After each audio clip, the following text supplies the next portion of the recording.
কারণ ওখানে যারা বসছে তারা সচিব ছিল, পুলিশের আইজি ছিল, কথা বলছো কিনা, কলেজের প্রফেসর ছিল, বিশ্ববিদ্যালয়ের প্রফেসর ছিল, ওখান থেকে রিটায়ারমেন্টের পরে গিয়ে সে পিএসসি মেম্বার।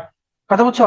তাহলে তোমার মতো কত মেধাবী মানুষ তারা সারা জীবন চালিয়ে পরিচালনা করে আসছে, পুরো দেশটাকে চালাইছে। তাহলে এনারা আমাদের মতো কত মানুষ সৃষ্টি করে ওখানে গেছেন না? মনে হয় পটানো কি এত সহজ? এখন একটা মেয়েকে পটানোর জন্য তুমি একবার চিঠি দাও, একবার একটা নাটক সাজাও, গুন্ডাদেরকে মারো, মানে তুমি মারছো, ওদেরকে ভাড়া করছো আর কি। তারপরে তার সামনে ভালো কাপড় পরে যাও, তোমার মধ্যে যে ভালো কোয়ালিটিটা আছে তা তা তার সামনে উপস্থাপন করতে যাও। একদিন, 2 দিন, 6 মাস, 1 বছর পরে গিয়ে মেয়েটা পটে, ঠিক না? এখন 15 মিনিটে বুড়ো মানুষ পটানো কত চ্যালেঞ্জের বিষয়। সেটার জন্য কি খুব টুকটাক প্রিপারেশন নিলে হবে, নাকি স্ট্রং প্রিপারেশন লাগবে? প্রথম দেখাই তুমি তাদেরকে ইমপ্রেস করার যে একটা কাজ, কোয়াইট চ্যালেঞ্জিং, কোয়াইট চ্যালেঞ্জিং। 12,000 মানুষ অলমোস্ট সবাই বই ভাইবা দিচ্ছে, 12,000-এর মধ্যে 2,000-কে বাছাই করার কাজটা ওখানে ঠিক